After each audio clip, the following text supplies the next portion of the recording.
Hello friends, कैसे हैं आप सब लोग। एक बार फिर स्वागत है आपका अपने CHD क्लासेस में। तो आज हम बात करेंगे UP board exam class 10th के लिए इम्पोर्टेंट आपका जो निबंध है हमेशा आपके बोर्ड एग्ज़ाम में पूछा जाता है। अगर बात करें इस निबंध की तो ये निबंध आपके हमेशा एग्ज़ाम में पूछा ही जाता है। तो इस निबंध को हम जो है बहुत सरल भाषा में, ताकि आपको अच्छी तरह से याद हो जाए, बहुत सिंपल लैंग्वेज में मैं आपको इसको कराने वाला हूँ। अगर आप इस प्रकार से लिखते हैं तो मैं मानता हूँ आपके जो है पूरे अंक दिए जाएंगे। ठीक, क्योंकि लिखने का अच्छा तरीका होना चाहिए निबंध का। जब आप अच्छी तरह से लिखोगे तभी आपको पूरे अंक दिए जाएंगे। ठीक, तो इसमें मैं लिखने के लिए आपको बताऊंगा किस प्रकार से अपने बोर्ड एग्जाम में निबंध को लिखना है और आपको किस प्रकार से हेडिंग लिखनी है। जब हेडिंग आप क्रम बाई क्रम लिखते रहोगे, लिखोगे, तो आपका एक भी अंक नहीं कटेगा। तो इसलिए कहते हैं निबंध लिखने का भी अच्छी तरीका होना चाहिए। अगर आपने एक भी हेडिंग नहीं लिखी और आपने सीधा ऐसे ही निबंध लिख दिया तो आपको एक भी अंक नहीं दिया जाता है। मान लीजिए आपको 2 या 3 अंक दिए जाएंगे, उसमें आपका क्या हो जाएगा, आपके कम अंक आएंगे हिंदी के अंदर, आपकी परसेंटेज गिर जाएगी। और हमको लाना कितना है, 90+ लाना है। तो जब हमारा लिखने का अच्छा तरीका है तो हमारे नंबर भी बेस्ट आएंगे। ठीक, अगर बात करें यूपी बोर्ड परीक्षा 2027 के लिए सबसे महत्वपूर्ण है आपका ये कैसा है, सबसे महत्वपूर्ण निबंध है। किसका, पर्यावरण पर आधारित है। ठीक है, किस पर, पर्यावरण पर आधारित है आपका ये निबंध। और यूपी बोर्ड एग्जाम 2027 के लिए बहुत ही इंपॉर्टेंट है। ठीक, यानी कि आप यूपी बोर्ड 10th क्लास की तैयारी कर रहे हैं तो 2027 के लिए बहुत ही इंपॉर्टेंट आपका निबंध होने वाला है। ठीक, यहाँ तक बात क्लियर। बात करते हैं, सबसे पहले आपको हेडिंग लिखनी होती है प्रस्तावना। ठीक है, कौन सी प्रस्तावना, आपको सबसे पहले हेडिंग लिखनी होती है। ठीक, प्रस्तावना में आपको क्या लिखना है, पर्यावरण हमारे जीवन के लिए अत्यंत आवश्यक है। ठीक, बात यहाँ तक क्लियर। यानी कि पर्यावरण हमारे जीवन के लिए अत्यंत आवश्यक है। हमारे चारों ओर जो कुछ भी है, पेड़ पौधे, नदियाँ, पर्वत, वायु, जल, मिट्टी, सूर्य, चंद्रमा, पशु और मनुष्य, ये सभी मिलकर पर्यावरण बनाते हैं। बात यहाँ तक क्लियर। पर्यावरण के बिना जीवन की कल्पना नहीं की जा सकती, इसलिए पर्यावरण की रक्षा करना हमारा नैतिक सामाजिक कर्तव्य है। ये आपको प्रस्तावना में लिखना है। बात करें आगे की ओर, अगली हेडिंग है आपकी पर्यावरण का अर्थ। ठीक है, पर्यावरण का आपका क्या अर्थ होता है। अगर बात करें पर्यावरण का अर्थ, तो परि यानी कि चारों ओर आवरण यानी कि घेरा हुआ, ठीक, शब्दों से मिलकर पर्यावरण शब्द बना है, जिसका अर्थ है हमारे चारों ओर को घेरा। ठीक है, यानी कि हमारे चारों ओर को घेरा, अर्थात जो कुछ भी हमें चारों ओर से घेरता है और हमारे जीवन को प्रभावित करता है, वही पर्यावरण कहलाता है। ये पर्यावरण का अर्थ हो गया, आपकी दूसरी हेडिंग हो गई। ठीक, इस प्रकार से आपको बोर्ड एग्जाम में ही लिखना है। बात करें अगली हेडिंग है आपकी, हेडिंग नंबर 3 आपकी पर्यावरण के प्रमुख घटक। ठीक है, आपके कौन कौन से पर्यावरण के घटक हैं, ये आपको तीसरी हेडिंग लिखनी है।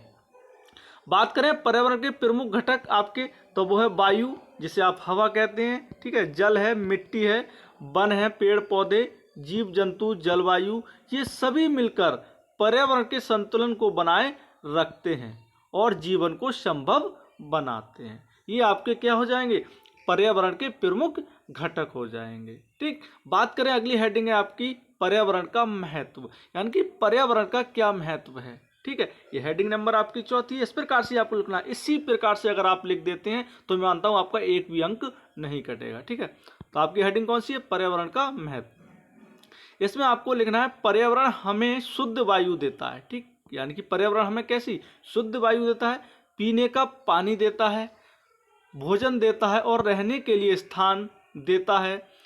ये हमारी सेहत के लिए लाभकारी है और सभी प्राणियों के जीवन को संभव बनाता है।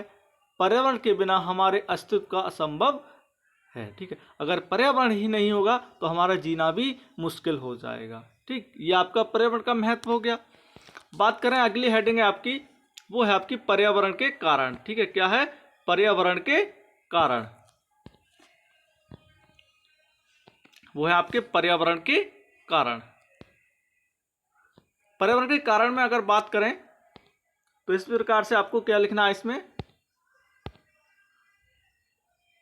पर्यावरण प्रदूषण के प्रमुख कारण हैं वाहनों और कारखानों का धुआं, पेड़ों की कटाई, अधिक प्लास्टिक का उपयोग, सामाजिक खाद और कीटनाशक का प्रयोग, नदियों में गंगा पानी और कचरा डालना और ऊर्जा के गैर नवीनीकरण संसाधनों का अत्यधिक उपयोग। ये आपके पर्यावरण के प्रदूषण के कारण हो जाएंगे। ठीक है, पर्यावरण प्रदूषण कारण कौन कौन से? पेड़ की कटाई आपकी होगी तो आपका प्रदूषण बढ़ेगा। ठीक है, यानी कि नवीनीकरण साधनों से अत्यधिक उपयोग करके नदियों में गंदा पानी और कचरा डालना, ये भी क्या हो जाएगा आपका? ये भी वायु प्रदूषण हो जाएगा पर्यावरण के लिए। ठीक है, बात करें अगली हेडिंग है आपकी पर्यावरण प्रदूषण के दुष्परिणाम। ठीक है, पर्यावरण प्रदूषण के कौन कौन से दुष्परिणाम हैं? ठीक है, तो इसमें आपको लिखना है पर्यावरण प्रदूषण से वायु, जल, मिट्टी दूषित होते हैं जिससे बीमारी फैलती है।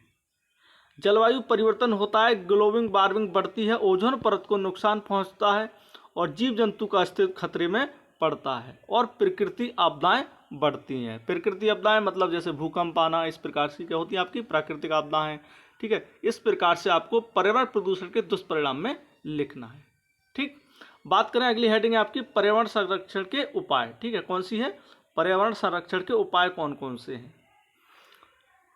तो वो है आपकी अधिक से अधिक पेड़ लगाएं और उनकी रक्षा करें। ठीक है, जल का सदुपयोग करें और जल स्रोतों को स्वच्छ रखें। ठीक, प्लास्टिक का कम उपयोग करें और पुनर्चक्रण करें। ठीक, वाहनों का कम उपयोग करें और साइकिल, सार्वजनिक परिवहनों का उपयोग करें। ठीक है, इस प्रकार से आपको पर्यावरण संरक्षण के लिए उपाय अपने लिखने हैं। ठीक है, आगे हैं आपके कचरे को अलग अलग डिब्बों में डालें और पुनर्चक्रण करें।